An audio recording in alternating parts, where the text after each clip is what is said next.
In this Wednesday's weekly question, we are here with our special guest Heather, who runs the discipleship ministry here at Hope Methodist Church, and she will be giving us some insights as how they run their discipleship program here in the church. Welcome to The Current Christian, where we give disciples the tools and tips they need to grow their ministry. Every Wednesday, we explore questions that you ask us on the internet, and if you're interested in asking us your own questions, you can do so by tweeting us at TheCurrentChrist. I got it written out down there below, and be sure to put hashtag WWQ. If you're new here, be sure to hit that subscribe button because you won't want to miss our next episode. So this week, we have a question from Poo Poo Plata, who asks, how does your church do discipleship? In the process of trying to create a sustainable discipleship program at my church, I've heard of life-on-life discipleship and that model, but wanted more insight. Do you have any ideas? So, I don't run a church or a discipleship program, so I thought it'd be best to have Heather here kind of give us some insights of what she does here at the church. Yeah, absolutely. So discipleship is something that we talk about a lot here at Hope. In fact, on any morning from the platform, you'll hear one of the pastors say, discipleship is the process of being conformed to the image of Christ for the sake of others. And everyone knows it and will go along with it because we recognize that's why we're here. That's the main purpose. So, but we also recognize there are a whole lot of people here and no two people are the same. So how do we do this well and in a way that allows everyone to kind of find their own on-ramp, if you will? So what we started developing, I guess about 8 or 9 years ago now, was what we call our Next Steps program. And it is a series of small groups, mentoring, a variety of different things that are really truly aimed at people who are in different places.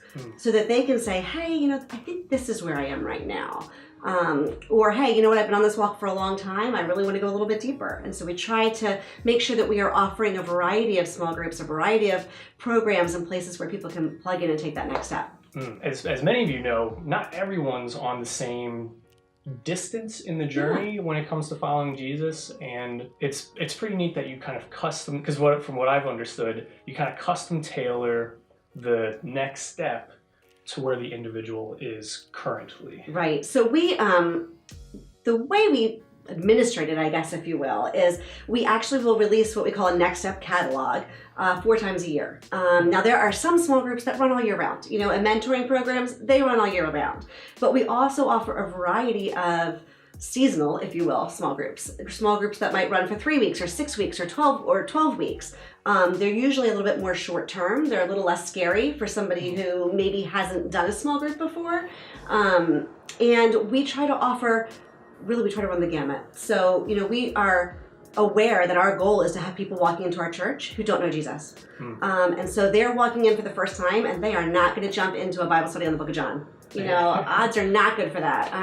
Odds are they're just trying to figure out if the people here are crazy or not. They're like, can I get to know these people or do I need to run for the hills? So, we have a variety of small groups that are really just connectional. It's, hey, get to know some of the people that you're doing life with. And so we have a variety of those that people can say, hey, this really interests me. We've got a men's group that's called Holy Smokes, and they sit around a bonfire and smoke cigars and talk about Jesus. Like, it is as non-threatening as it gets. And so we try to offer those kinds of things. And then we also have people who are like, all right, I've been here a little while. I know I like these people. Now I need to figure out what my life looks like with Jesus as the leader, and so then we'll have a variety of small groups that they may be book-based, maybe Christian authors that we're studying, or it may be a video series where we're watching, Andy Stanley preach on a certain topic and then discussing what it is he's preached on, things like that, but not too overwhelming or scary, but still allowing us some deeper discussion. Yeah, that's kind of cool. So you have like different environments for meeting up, different levels of, I guess, like on-ramps, different levels of starting, And then also different ways in which the message is being communicated. Because if you have video, some people are more open to just sitting and watching a video, whereas other people, they may want to read, or there could be some people where it's like, all right, we'll read a little bit, but I really learn from talking and discussing Yeah. with people. Absolutely. And we have people in different stages of life. You've got young mommies who are glad to get out of the house, but the idea of having to have done homework, read a couple of chapters, or fill out a workbook, like, oh, forget it, I'm done before I start, But I can come and watch a 20-minute video while my kids play in the nursery, and I can talk about it, so we do try to keep in mind that nobody's in the same place, and that we need to have a variety of offerings. What were some things that I guess you used to implement and kind of have now needed to adapt or change?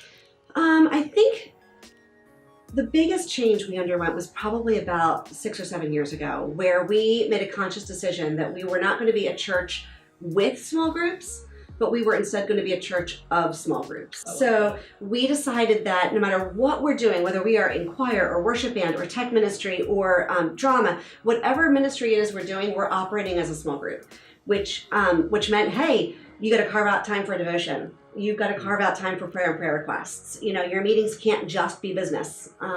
You've got to be making sure that we're addressing the whole person. And, so now we're at a place where if there is an issue, like our family ministry team, there's about 8 people who supervise that family ministry team. If one of them is in crisis, that family ministry team is their small group. They're the first ones picking up kids, dropping off meals, doing whatever is needed. It's this kind of organic care ministry that occurs. When your mentality shifts from, well, I'm just serving as a Sunday school teacher, or I'm just serving on the family ministry team, to it being, no, I'm invested in the life of these people. They're my peeps, So that switch was the biggest switch, I want to say.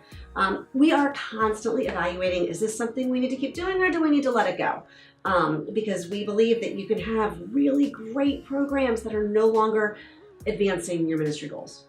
And they've just become tradition, or they've become, something that is a drain of resources, but we're no longer really doing what we were supposed to be doing through it. So that reminds me of, I'm sorry. No. So it's not easy, but it's important. Yeah, because that's, one of my friends who's also a pastor at the church that I go to up in New York, he was looking at my schedule. He's like, yeah, these are all, not necessarily bad things that you're doing, but they're just not necessarily necessary. So I was like, oh wow, that's absolutely right. So there could be things that people are doing in their church that's not necessarily bad, but they're just not necessarily necessary. So getting rid of those things to allow for the space for more growth. And it's really cool too that you can take, because all churches, they have their own little pocket groups of people that are working within the church, and it's boom, you can start right there. The people that are doing sound, that right there could be a small group, or the people that are coming in the morning to make coffee,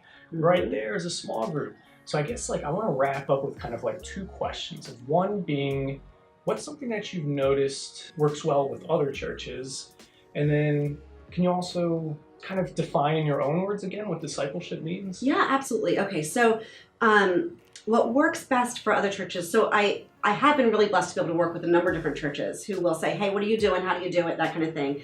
And I think the most important thing is the thinking outside the box. So often I'll work with pastors or with their team, and they'll say, oh, I never thought about being able to do something other than we're going to sit down and read the Bible and consider it a small group or a Bible study. And, it makes sense that there aren't people who are comfortable with that, and that they're never going to get plugged in because that terrifies them, because we haven't given them the steps up to that. And so I think that's one of the key things that works really well, is to start evaluating, where's the first step for somebody who is brand new, or who even has been sitting in the back row for 10 years, but has never taken that step to join a ministry or serve somewhere or participate in a deeper level. That may be out of fear. It may be out of fear of feeling stupid, or feeling like they don't know the right answer, so they're just not even going to try. So taking it back to that, what's that first step? And then recognizing that there are next steps all along the way. My own definition of disciple. So, like I said, we say it is the process of being conformed to the image of Christ for the sake of others. And the importance is broken down right in there. So it is a process of being conformed. And a process in and of itself takes time and looks different for individuals. And so that, again, speaks to the need to have a variety of offerings. And for the sake of others, everything we do is to introduce Jesus and bring other people further in their walk with him. So, we used to judge success by, hey, look, I've got this relationship and I've made a disciple. And now what we do is say, oh, no. Success is when we've made a disciple who's making a disciple, who's making a disciple. You know, it's the recognition that it's great that we've got somebody plugged in and learning, but we want them to continue to grow so that they can't help but plug other people in and share Jesus with them. That's awesome. That's some great stuff.